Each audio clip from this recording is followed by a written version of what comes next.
우리 성경 말씀은 성경 창세기 5장 1절부터 5절 그리고 21절부터 32절 이렇게 띄어서 읽겠습니다. 기도하겠습니다. 사랑하는 주님, 이 시간에 말씀을 묵상할 때 함께 하시고 또 우리가 아버지의 마음을 알고 영혼을 사모하는 자로 살도록 축복해 주옵소서. 부탁하며 예수님의 이름으로 기도하옵나이다. 아멘. 그린마일이라고 하는 영화가 있습니다. 주인공은 톰 행크스예요. 근데 이 영화에 보면 무슨 내용이 나오냐면 한 사람이 흑인인데 억울하게 누명을 쓰고 자기가 살인자가 아닌데 살인자가 돼서 잡혀와서 이 감옥에서 수감되게 돼요. 근데 감옥을 지키는 이 톰 행크스라고 하는 이 사람이 이 사람을 케어하면서 놀라운 사실을 발견하게 되는데, 이 사람은 억울한 사람인데 이 사람에게 능력이 있어요. 누군가를 만지면 그 사람의 고통과 아픔을 다 느낀다는 거예요. 뿐만 아니라 누군가를 만지면 병을 치료한다는 거예요. 이 사람이 톰 행크스가 병이 걸려서 암이 걸려서 사실 전립선 암이지만 이제 죽을 위기 그런 아픔을 당했는데, 이 사람이 만지는 그 순간 이 병이 싹 나아버리는 거예요. 놀라운 일이죠. 그러니까 이 영화를 좋아하는 이유는 이 사람이 비록 흑인이지만 실제로 흑인의 역할이 예수님의 모습, 예수님의 마음을 보여준다는 거예요. 왜냐하면 이 사람은 누군가의 아픔을 만지는 그 순간 다 흡수해버린다는 거예요. 그러니까 예수님이 이 땅에 오셔서 하신 일이 그거 아닙니까? 병자와 상한 자를 만지는 이유는 그 아픔과 고통을 다 느끼시는 거잖아요. 그러니까 이 사람도 그런 역할을 사실은 하고 있는 거예요. 근데 이 영화에서 제가 좋아하는 내용 중에 하나가 바로 이거예요. 이분이 나이가 오래됐어요. 그 사람이 자기를 치료한 다음에 살았는데 무려 108세까지 살게 되는 거예요. 엄청 오래 살게 된 거예요. 근데 이 사람이 이미 죽었어야 될 나이인데 64년 전에 죽었어야 되는데 108세까지 살게 된 거예요. 근데 이 감옥에는 쥐가 한 마리 있었는데 이름이 징글스예요. 징그러운 쥐라 그래서 징글스라고 하는 쥐가 한 마리 있었어요. 근데 이 쥐가 아파서 죽게 됐는데 아까 그 사람이 딱 쥐를 만지는 그 순간 쥐가 살아서 낫게 되는 거예요. 근데 영화 마지막에 보면 이 쥐가 톰 행크스가 108세 되는 때까지 살아있는 거예요. 무려 64년 동안 죽지 않고 쥐가 살아있는 거예요. 이걸 보면서 영화 마지막에 그런 내용이 나와요. 쥐 한 마리가 저렇게 오래 살 수 있다면 우리는 얼마나 오래 살 수 있을까? 참 은혜로워요. 저는 이걸 보면서 너무너무 은혜로웠어요. 왜? 여러분, 우리는 죽을 몸이지만 주님이 우리를 만지시면, 주님이 우리 영혼을 살리시면 지금 우리보다 더 우리는 오래 살 수 있는 존재라는 거예요. 여러분, 성경이 우리한테 얘기하는 거예요. 여러분은 얼마나 오래 살고 싶으세요? 권사님 얼마나 오래 살고 싶으시죠? 아직 계획이 없어요? 네, 계획을 할 수는 없겠어요. 장로님 몇 년 살고 싶으십니까? 얼마나 오래 살고 싶으세요? 소원이 있습니까? 제가 다 들어드리지 못해요. 77이요? 지금 연세가 어떻게 되는데? 이거 권사님 울어요. 한 90까지 가야지. 오래 사셨으면 좋겠어요. 네, 오래 사셔도 돼요. 건강하게. 우리는 다 오래 살고 싶은 꿈이 있어요. 기네스북에 보면 가장 인류상 오래 산 사람이 기네스북에 기록된 나이로는 1997년에 프랑스의 한 할머니가 122세까지인가 살았다고 그럽니다. 그분이 돌아가셨고 지금 현존하는 사람은 일본에 있는 할머니가 110 몇 세까지 살고 있다고 합니다. 중요한 건 우리는 사실은 죽고 싶지 않습니다. 근데 우리는 다 죽는다는 거예요. 이 죽을 몸을 입고 있는데도 우리가 왜 이렇게 살고 싶어 합니까? 성경이 얘기하는 거예요. 하나님은 모든 것을 때를 따라 지으시되 특별히 우리에게 영혼을 사모하는 마음을 주셨기 때문이라는 거예요. 하나님이 우리를 영원한 삶으로 지으셨다고 성경이 우리에게 말씀을 하고 있는 거예요. 오늘 우리가 읽은 창세기 5장의 이 족보 이야기, 창세기 5장에 나오는 이 사람들의 나이를 쭉 보십시오. 900부터 969세까지 최고로 많이 산 사람은 이렇게 살았단 말이에요. 이 사람들의 족보 이야기를 성경이 왜 우리에게 들려줄까요? 여러분, 이 족보를 어떻게 읽어야 될까요? 많은 사람들은 이 족보를 읽으면서 아주 심각한 고민에 빠집니다. 그 중에 한 사람들이 어떤 사람들이냐?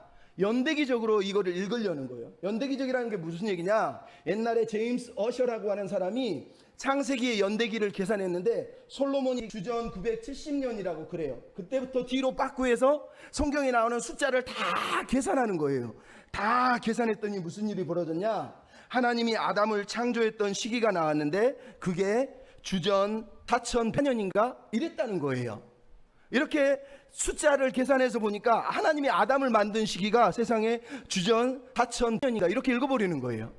최근에 우리나라의 학자 중에 박윤식이라든가 김홍석 교수 같은 사람은 아니다, 중간에 빠진 날짜들이 있는데 그것까지 다 계산해 보면 조금 더 길다, 주전 4114년만 아니라 주전 4174년이 하나님이 아담을 만든 날짜다, 이렇게 계산을 하는 거예요.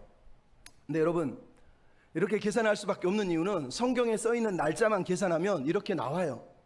그러면 우리 인류는 대략 한 6천년, 지금 현재 2023년까지 따지면 대략 한 6천년밖에 안 되는 역사를 가지고 있다라고 해석을 해야 되는 거예요. 근데 문제는 뭐냐, 성경에 나와 있는 이 연대들이 다 그냥 글자 그대로 그 연대냐라는 것 때문에 논쟁이 되는 거예요. 그래서 일부 학자들은 숫자 그대로 읽어야 된다. 그래서 아담이 만들어진 때는 주전 4114년이나 4174년이다 이렇게 얘기하는 거예요. 근데 문제는 뭐예요? 우리가 최근에 과학이 발견하는 걸 보면 뭐 이미 지구도 뭐 몇백억 년 전 뭐 이런 식으로 얘기를 하잖아요. 그러니까 이런 것들 때문에 고민에 빠지는 사람들이 있어요. 또 한 사람들은 어떤 사람들이 있냐, 여기 나오는 게 이게 고대 근동의 수메르 족보예요. 그래서 이 수메르 족보를 비교하는 거예요. 여기 보면은 이게 수메르 왕들이, 수메르가 어떤 때냐면 주전 2000년에서 주전 4000년 사이, 즉 창세기 아담과 하가 살던 그 시대의 족보가 실제로 남아 있어요. 이 족보에 보면 왕들이 살았는데 8명의 왕들이, 한 사람이 제일 늦게 다스린 사람은 18,600년, 제일 길게 다스린 사람은 43,200년을 다스렸다는 거예요. 처음에는 나이인 줄 알았는데 나이가 아니라 나중에 보니까 통치 기간이더라는 거예요. 그래서 이걸 보면서 아담과 하하도 이 앞에 있는 10명의 족보는 아마 긴 시간인데 이거를 이렇게 쓰지 않았을까, 이렇게 해석하는 사람들이 있다는 거예요. 근데 이렇게 과도하게 이것도 읽을 수가 사실은 없어요. 그러면 여러분, 창세기는 우리가 어떻게 읽어가느냐, 사실은 신학적으로 읽어야 돼요. 무슨 얘기냐, 창세기 역사는 역사지만 신학적인 역사예요. 즉 하나님의 뜻을 드러내기 위해서 역사이지 문자 그대로 글자 그대로 날짜 그대로를 계산하라고 만들어 놓은 이야기가 아니라는 걸 여러분 기억해야 돼요. 여러분, 그래서 사도 바울이 디도서 3장 9절에 뭐라고 그래요? 어리석은 변론과 족보 이야기를, 그리고 분쟁과 다툼을 피해라. 무익하다는 거예요. 여러분, 사도 바울 시대에도 이미 이런 족보들을 보면서 과거를 논쟁하고 원시시대를 논쟁하면서 인간이 몇 년 됐을까 이런 걸 논쟁했다는 거예요. 근데 그거는 뭐라고요? 무익한 거라는 거예요. 무익한 거. 그거 논쟁해봤자 답이 안 나와요. 그래서 우리에게 중요한 건 논쟁을 하는 게 아니에요. 오히려 이 족보들을 보면서, 이 긴 족보들을 통해서 하나님이 우리에게 무엇을 들려주시려고 하는가, 그거를 우리가 캐치해내는 거예요. 특별히 이 족보가 뭐라고 그랬어요? 지난번에 가인의 계보와 다른 하나님의 구속 역사, 구속자들의 계보란 말이에요. 그러니까 하나님의 구속 역사가 어느 방향으로 흘러가고 있는가를 보여주기 위해서 이 족보가 기록이 되어 있는 거예요. 자, 그러면 이 족보가 우리에게 주는 의미가 무엇일까? 첫째, 한번 읽어볼까? 시작. 하나님의 자녀로 사는 것이 행복하다. 이거를 깨달아야 된다는 게 무슨 얘기냐? 이 족보들은 다 하나님이 우리 인류의 아버지라는 걸 가르쳐주고 있다는 거예요. 여러분, 첫 번째 우리가 보면 제일 먼저 나오는 게 뭐예요? 아담의 계보를 적은 책이라. 아담의 족보지만 뭐라 그래요? 계보를 적은 책이라는 거예요.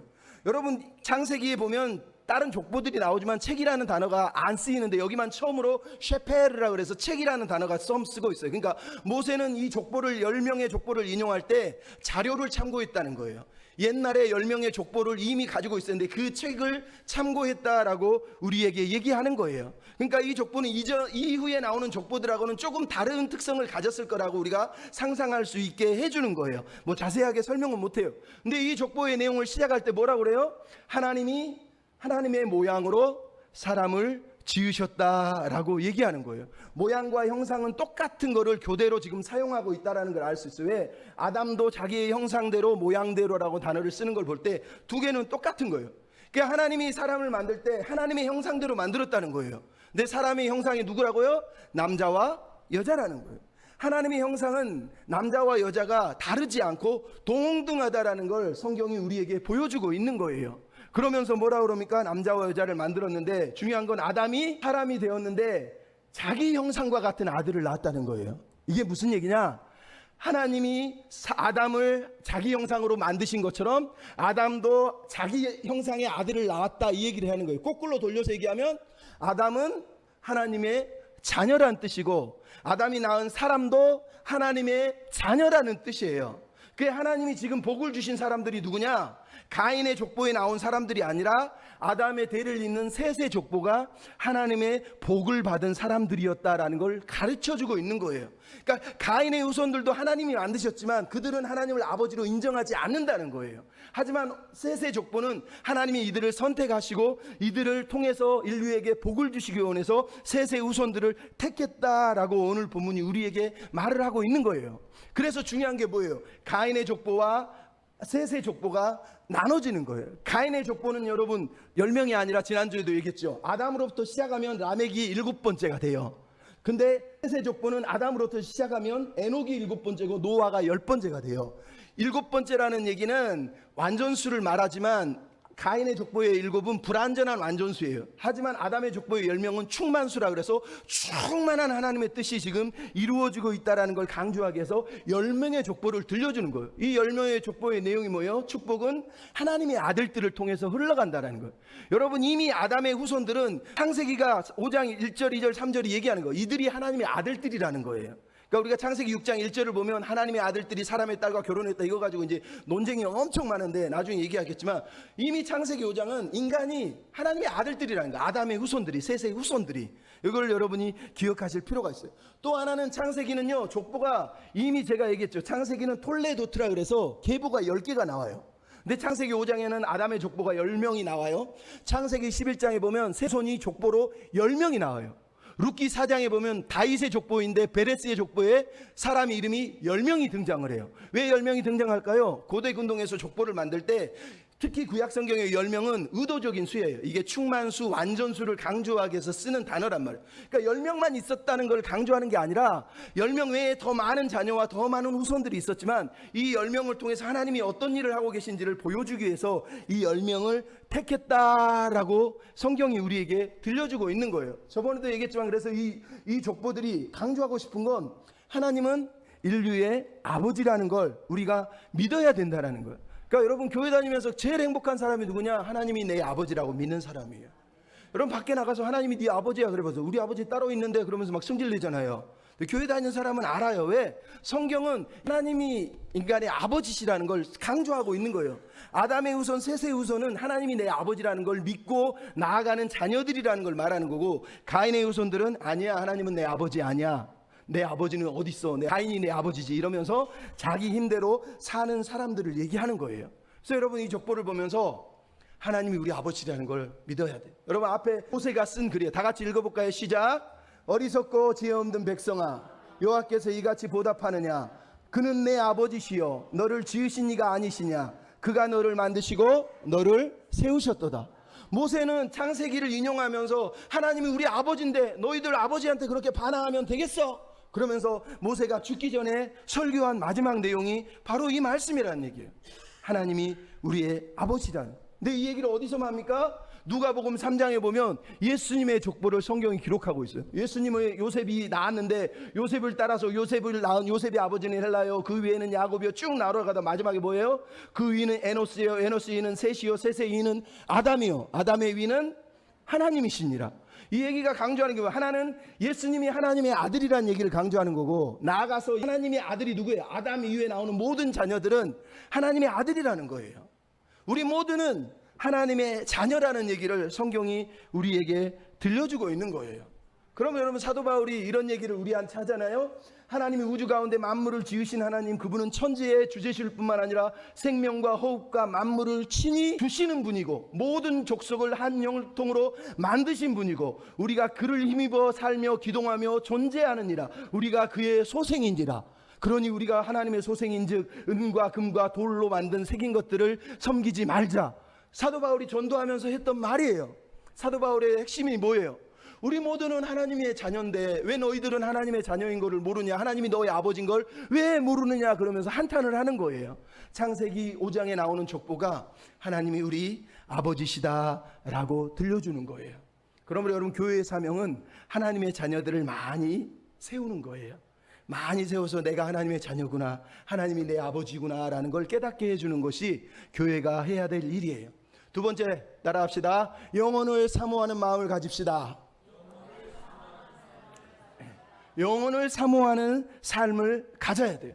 아까도 얘기했지만 아담의 족보는 총 10명의 족보가 쭉 나오고 있다는 걸 알 수 있어요. 특징이 뭐예요? 누가 몇 세에 태어나서 몇 세에 누구를 낳았고 몇 세까지 살고 몇 세에 죽었다라는 내용이 자세하게 기록이 되어 있어요. 근데 이 기록이 어디에는 없어요? 가인의 족보는 없어요. 우리가 창세기 4장에 보면 가인의 족보는 가인이 몇 살에 누구를 낳았고 몇 년을 살았고 몇 년에 죽었고 기록이 없어요. 왜? 하나님의 아들이 아닌 자녀들 가인의 족보에 대해서는 아무런 관심이 없어. 하나님은 가치도 두지 않고 있다는 거예요. 비록 그들이 문화를 만들고 막 세상의 혜택을 누리지만 하나님에게는 관심이 없어요. 하지만 하나님의 아들들의 족보는 하나님에게는 관심이 있어요. 그들이 몇 년을 살고 얼마나 살고 어떻게 살고에 대해서 하나님이 관심을 가졌다라고 우리에게 말씀을 하고 있는 거예요. 근데 이 족보에서 그래서 공식이 나오죠. 뭐가 나와요? 누구는 몇 세에 누구를 낳고 낳은 후에 몇 년을 살고 그 다음에 몇 년에 죽었다. 이게 10명의 족보 중에 9명이 다 이 족보가 반복이 되고 있어요.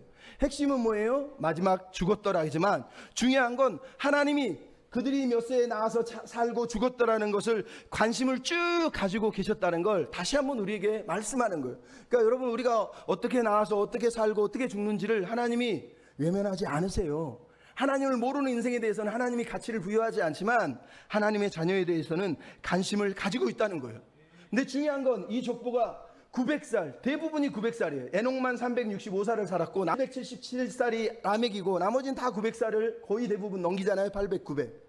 여러분 왜 이런 장수의 축복을 기록을 하고 있어요? 첫째는 하나님이 생육하고 번성하고 충만하라 그랬잖아요. 하나님의 자녀들이 충만하고 번성하기 위해서는 한 사람의 아담이 오래 살아야지 자녀를 많이 낳는 거. 아담의 자녀는 셋만 있었나요? 가인만 있었나요? 아벨만 있었나요? 우리가 5절 6절 보면 뭐가 나와요? 자녀를 많이 낳았단 말이에요. 그 자녀들이 얼마나 낳은지 몰라요. 근데 성경은 그 중에 대표적인 이름, 그것도 장자만 기록하고 있거나 아니면 장자가 아니지만 큰 아들이 아니지만 상속자, 영적인 상속자만 기록을 하고 있는 걸 알 수 있어요. 그러니까 여기 있는 게 진짜 직계 아들이 아니라 상속자라는 걸 알 수 있어요. 그러니까 큰 아들이 아닐 수 있다는 거예요. 이걸 왜 근데 기록했다고요? 두 번째 이유가 있어요. 뭐예요? 인간이 이렇게 오래 산다는 건 우리가 무언가를 잃었다는 거예요. 무엇을 잃었어요? 영원한 삶을 우리가 상실했다는 거예요. 여러분 아무리 오래 살아도 결국은 죽었다는 건 무슨 얘기예요? 우리는 에덴 동산에서 하나님과 더불어 오래 살 수 있는 그런 은혜가 있었는데 죄 때문에 우리는 오래 살지 못하고 결국은 죽게 됐다는 거예요. 결국은 다 죽었다라는 얘기를 하는 거예요. 그래서 죽었더라 죽었더라. 이 죽었더라는 말이 어디서 나와요? 누구도 피할 수 없는 이 죽음이 어디서 나와요? 창세기에 보면 3장에 이미 나오잖아요. 너희는 흙이니 흙으로 돌아가라.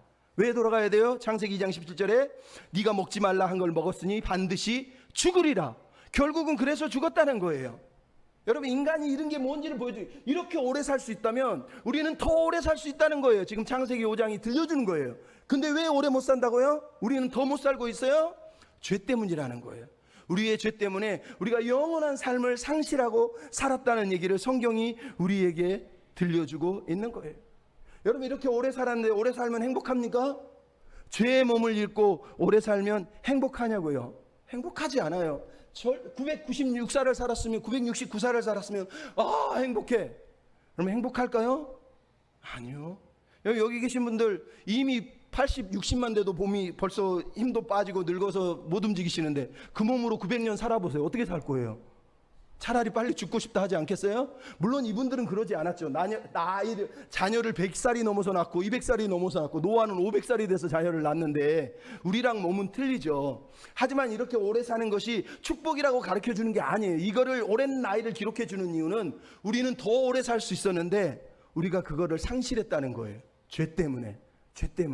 그래서 우리는 영원히 못 살잖아요. 창세기 3장 24절에 알잖아요. 화염검을 들고 그룹들이 생명나무 길목을 지켜서 우리가 영원히 죄를 지은 채 영원히 사는 것을 하나님이 막으셨다고 얘기하는 거예요. 그러니까 죄를 가지고 영원히 사는 건 불행이고 저주지 행복이 아니에요. 가인의 후손들은 날짜도 쓰지 않는 이유는 그 인간들 아무리 많이 누리고 살아도 하나님 앞에는 아무 의미가 없는 존재라는 거예요.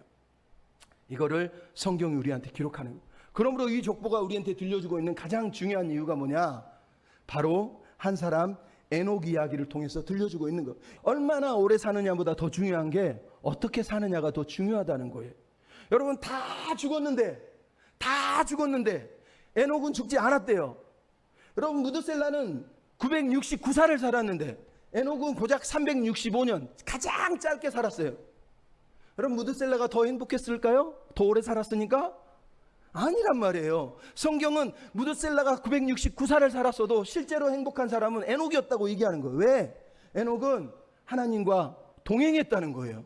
다른 사람은 다 죽었는데 에녹은 죽지 않았다는 거예요. 죽었다는 단어가 써져 버렸어요. 그리고 뭐라고 썼냐면 365년을 살았더라. 엔딩이 살았더라. 다른 사람은 다 죽었더라고 끝났는데 에녹만 살았더라로 끝났다라는 거예요. 하나님과 동행하면서 살았더라. 하나님이 이걸 너무너무 소중하게 여겼다고 성경이 우리한테 얘기하는 거예요. 그리고 나서 뭐라고요? 하나님이 에녹을 데려가셨다. 이렇게 얘기하는 거예요. 여러분 진짜 행복한 사람은 오래 사는 사람이 아니라요, 하나님 앞에 신실하게 하나님과 동행하는 사람이에요. 하루를 살아도 1년을 살아도 1000년을 살아도 하나님과 같이 안 사는 삶은 불행한 거예요. 여러분 에녹이 300세에 하나님과 동행을 하고 365년을 살았대요. 365년을 살았다는 단어를 통해서 학자들이 뭐라고 그래요? 마치 1년을 하루처럼 365일이잖아요. 그렇게 사는 것처럼 살았다는 얘기를 하는 거예요. 그러니까 우리가 하나님과 동행하는 삶을 살기를 이 족보들을 통해 들려주는 거예요. 아무리 오래 사는 것보다 더 중요한 것, 영원한 삶을 오늘도 살 수 있어. 어떻게? 하나님과 함께. 하나님과 함께 사는 사람은 영원한 오늘을 사는 사람이라고 얘기하는 거예요. 여기서 하나님과 동행하다고 하는 이 히브리어 단어는 하나님 옆에서 나란히 걸어가다는 뜻이에요. 하지만 실제의 의미는 하나님 당신 앞에다 딱 세워놓고 뒤에서 밀어주면서 걸어가는 걸 말하는 거예요. 그러니까 넌 내 모델이야. 너처럼 살면 영원한 삶을 살 수 있어라고 모델로 에녹을 세워놓고 하나님이 같이 걸어가게 했다고 성경이 우리에게 들려주고 있는 거란 말이에요. 근데 여러분 이 단어 동행했다, 히트할렉이 어디서 나옵니까? 창세기 3장에 보면 8절에 뭐라고 그러죠? 동산에 거니시던 하나님이. 원래 인간은 하나님과 거닐었어요. 하나님과 거닐었단 말이에요. 근데 죄로 인해서 우리는 그 삶을, 동행의 삶을 잃었단 말이에요. 근데 누가 지금 그 삶을 살고 있다고요? 에녹이 하나님과 동행하며 살았다는 거예요. 얼마나 감사합니까? 하나님과 동행한다는 삶이 뭐예요? 미가서 보면 이렇게 나왔잖아요. 사람아, 주께서 선한 것이 무엇인지 보이셨으니 정의를 행하고 인자를 사랑하고 겸손히 하나님과 동행하는 것이 아니겠느냐. 여러분 하나님과 동행한다는 건 그런 거예요. 그냥 막 산다는 뜻이 아니라 정의와 인자를 사랑하며 사는 거예요. 말라기서는 이렇게 얘기했어요. 그 입에는 진리의 법이 있고 입술에는 불의함이 없고 화평과 정직함으로 나와 동행하는 사람이 있다 라고 얘기하는 거예요. 그 사람이 하나님과 동행하는 거예요. 유다서는 이렇게 써있어요. 아담의 7대손 에녹이 예언하여 이르되 보라, 주께서 수많은 거룩한 자와 임하시리니 경건하지 않은 자를 심판하시리라. 여러분 이게 무슨 말이에요? 에녹은 살면서 우리가 어떻게 살았는지 몰라요. 근데 유다서를 보면 에녹은 하나님의 선지자였다는 거예요. 하나님의 예언자였다는 거예요. 여러분 성경에 하나님이 에녹과 동행하는 날짜가 언제예요? 65세에 무드셀라를 낳고 그때부터 300년을 동행했다는 거예요. 그 전에도 하나님과 함께 살았지만 에녹의 인생에 가장 놀라운 획기적인 변화의 시기가 있었는데 그게 어때냐? 무드셀라가 태어났던 시기라는 거예요. 무드셀라의 이름의 뜻이 뭐냐? 창을 던지는 자라는 뜻이에요. 화살 시위를 당겼다는 뜻이에요. 이게 무슨 얘기냐? 에녹이 무드셀라를 낳았을 때 하나님이 무드셀라를 낳는 그 순간 에녹에게 예언의 말씀을 주신 거예요. 무드셀라가 죽을 때에 이 땅에 심판이 임할 거라는 거예요. 실제로 무드셀라가 969세에 죽게 되는데 그때가 노아의 홍수가 딱 일어나기 일주일 전이에요. 노아 홍수가 일어나기 전에 무드셀라가 죽고 바로 노아 홍수가 일어났단 말이에요. 그러니까 에녹은 말 그대로 선지자였어요. 자기 아들을 낳을 때 하나님이 이 땅을 심판하실 거라는 걸 깨닫고 유다서 1장에 뭐라고요? 주께서 수많은 천사와 강림하실 때에 심판하셔서 경건하지 않는 자를 심판하실 것이다라는 예언을 이미 에녹은 그 당시에 했던, 말 그대로 365년 동안 살면서 하나님이 심판하실 거라는 거, 나는 그 심판에 구원받을 거라는 걸 구원의 백성답게 삶으로 보여주며 살았다는 거예요. 그러니까 사람들이 너 왜 그렇게 살아? 왜 그렇게 살아? 물을 때마다 나는 하나님이 심판하실 걸 알기 때문에 이렇게 사는 거야. 그러면서 삶 속에서 하나님과 동행했다는 거예요. 그냥 삶은 지 마음대로 살면서 막 설교단에서 경건하게 살아라 이놈들아 회개해라 이러지 않았다는 거예요. 그게 아니라 살면서 하나님과 동행하는 그 삶을 보면서 이렇게 살아야 된다, 안 그러면 너희에게 심판이 임한다는 걸 삶으로 보여줬다는 거예요. 그 모습을 통해서 그는 하나님과 동행했고, 이런 에녹을 보면서도 회개하지 못한 사람들이 결국은 홍수 때에 다 죽었다라고 성경이 우리에게 얘기하는 거예요. 성경에서 그래서 하나님과 동행하는 사람은 딱 2명밖에 안 나오죠. 하나는 에녹, 또 한 사람은 노아. 6장에 보면 이제 노아가 하나님과 동행한단 말이에요. 근데 유일하게 이 족보에도 나오지만 에녹만 죽음을 보지 않고 있다는 거예요. 에녹만 죽지 않았다는 거예요. 이게 무슨 얘기예요? 아까도 얘기했잖아요. 우리는 영원히 살 수 있어요. 죽음을 보지 않고 살 수 있는 삶이 있단 말이에요. 죄 때문에 잃어버린 그거, 오래 사는 것보다 더 중요한 것, 하나님 곁에 하나님과 함께 영원히 살 수 있는 삶이 있다는 걸 에녹을 통해서 보여주고 있는 게, 이 족보가 목적이 그거란 말이에요.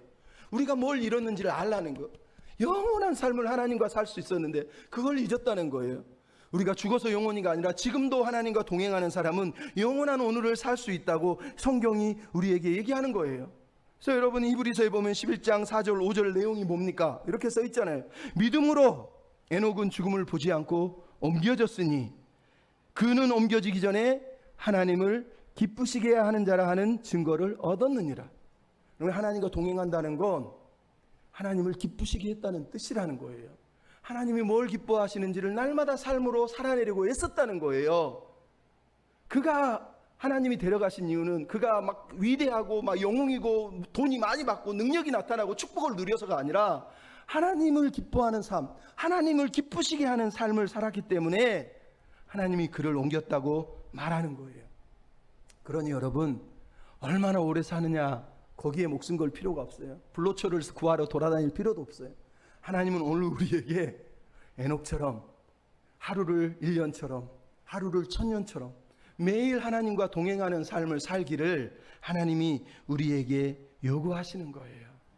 신명기에 나온 내용이 그 말씀이라는 거예요. 신명기 30장에 내가 생명과 저주의 두 가지를 놨는데 너희가 선택하라는 거예요. 생명의 길을 걷는 거, 영생의 길을 걷는 길은 다른 길이 없다. 여호와의 말씀을 지키고 하나님을 사랑하고 그 법도들에 행하는 거다. 성경이 이렇게 써 있는 거예요. 모세는 지금 이 에녹의 삶을 통해서 우리에게 그 얘기를 하는 거예요. 영원한 오늘을 우리도 살 수 있어요. 하나님을 사랑하고 하나님을 경외하고 하나님을 기뻐할 때 영혼을 사모하는 자로서 오늘을 살 수 있다라고 우리에게 들려주고 있습니다.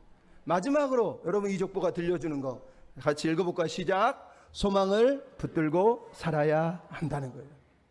여러분, 우리는 이 땅에서 비록 몸은 으스러지고 사라질 수 있지만 하나님을 향한 소망만큼은 버리면 안 된다는 거예요.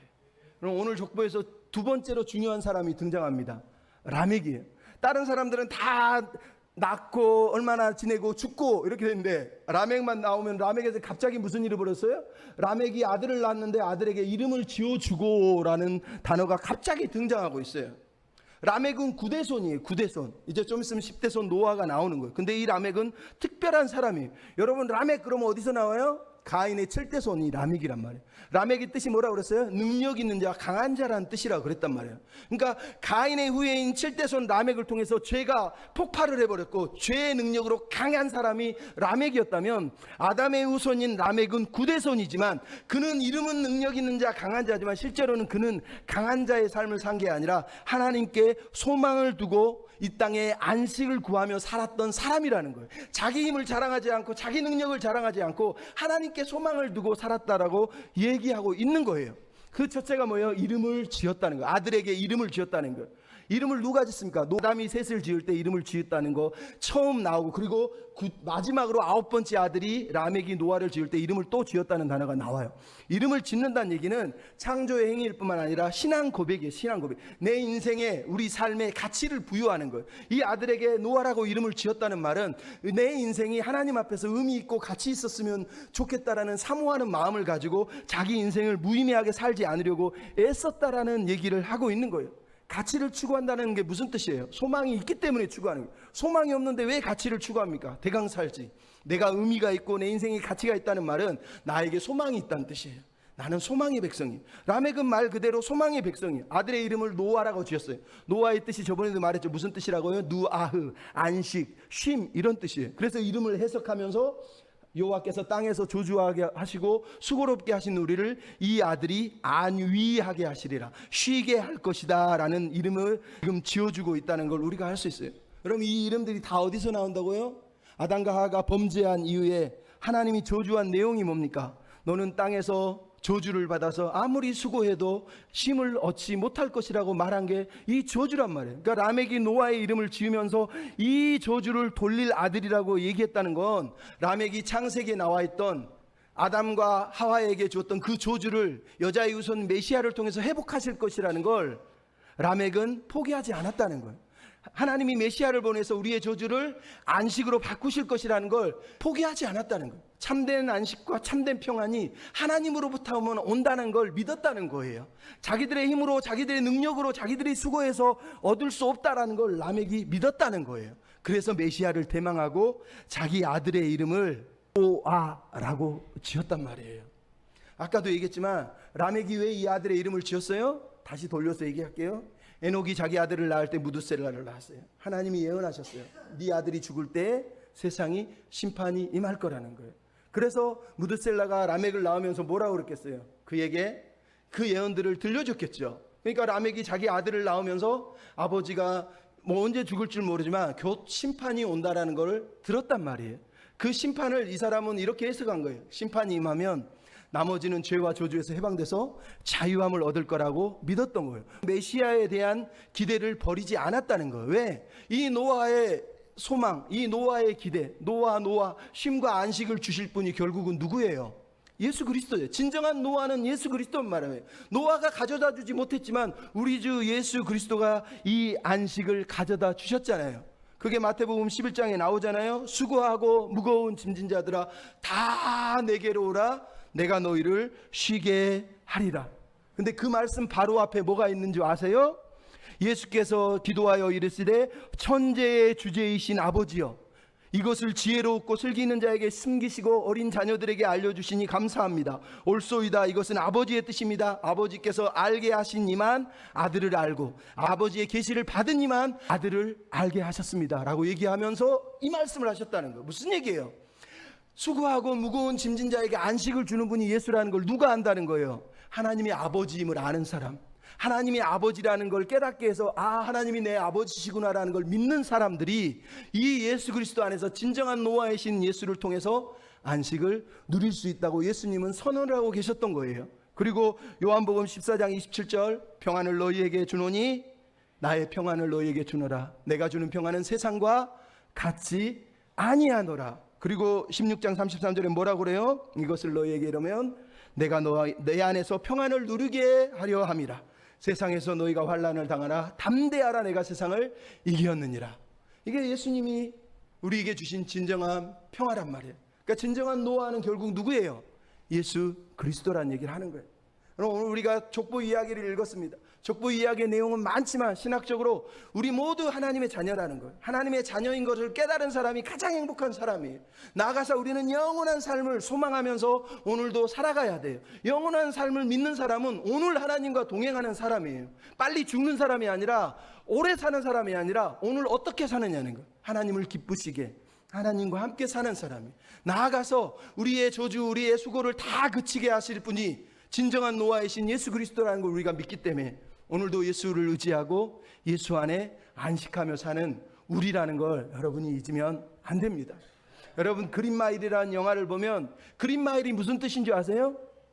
죄수가 사형장에 마지막 죽으러 가는 복도를 그린마일이라 그래요. 우리 모두는 그린마일 위에 있어요. 죽음을 향해서 걸어가고 있어요. 얘기하면 사형대처럼 우리는 마지막 죽음의 자리로 가고 있단 말이에요. 근데 이 영화에서 주인공이 이런 얘기를 합니다. 쥐가 저렇게 오래 산다면 우리는 얼마나 오래 살까? 네 주님, 내 그린마일은 왜 이렇게 긴지 모르겠습니다. 너무 힘겹습니다. 영화에서 이러면서 끝나요. 여러분 우리 인생의 그린마일을 우리가 걸어가지만 하나님이 없는 인생은 오래 살지만 힘들 거예요. 지칠 거예요. 피곤할 거예요. 하지만 하나님을 믿는 사람은 이 그린마일을 예수님의 손을 잡고 하나님과 함께 동행하면서 마지막 하나님 앞으로 당당히 믿음으로 나아갈 수가 있는 거예요. 왜? 하나님이 우리의 소망이시고 우리의 등 되시고 우리의 힘이 되시고 우리의 능력이 되시기 때문입니다. 우리 찬양하고 마칠 때 주님 세상이 다 변하고 삶의 끝이 와도 우리는 주님을 의지하며 살게 해 주시옵소서. 이런 믿음의 고백을 드리길 원합니다. 세상 다 변하고 삶의 끝이 오고 모든 것이 사라지고 주님은 영원하시고 또 주 안에 우리도 영원할 줄로 믿습니다. 나의 소망 나의 등대 나의 힘 주님 찬양합니다. 이런 믿음의 고백을 드렸으면 좋겠습니다. 세상 다 변하고 세상 다 변하고 이 삶의 끝이 여러분 소망하셨습니다. 주 없이 우린 주 없이 살 수 없는 존재입니다. 주만이 내 영광, 주만이 내 영광, 변치 않는 진리, 주 없이 살 수 없네. 좋으신 아버지, 그분이 우리 아버지입니다. 좋으신 아버지, 진실하신 친구, 주 없이 살 수 없네. 내 소망 나의 위로, 내 소망 내 위로, 내 영광 내 기쁨, 주 없이 살 수 없네. 내 주 없이, 내 주 없이 살 수 없네. 내 주 없이, 내 주 없이 살 수 없네. 내 인생의 빈대, 내 삶의 소망, 내 주 없이 살 수 없네. 내 주 없이 살 수 없네. 내 주 없이 살 수 없네. 내 주 없이, 내 주 없이 살 수 없네. 내 인생의 등대, 내 삶의 소망, 내 주 없이 살 수 없네. 주 없이, 주 없이 살 수 없네. 나 혼자 우리는 힘도 부족하고 지혜도 없습니다. 힘없고 부족하며 지혜도 없고, 주님은 나의 생명과 소망과 힘이 되십니다. 내 주님 나의 생명 또 나의 힘이라. 주님을 의지하여 지혜를, 내 주님만이, 주님만이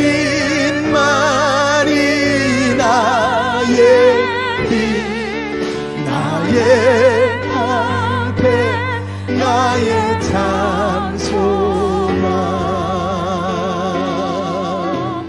나의 몸 정성하바 쳐서 주님 겨. 한번 더, 내 주님만이 나의 힘과 능력과 소망이 되십니다. 주님만이 나의 힘, 나의 방패, 나의 참 소망, 나의 몸 정성하 바쳐서 주님 거. 우리 가슴에 손을 얹읍시다. 옛 선지자,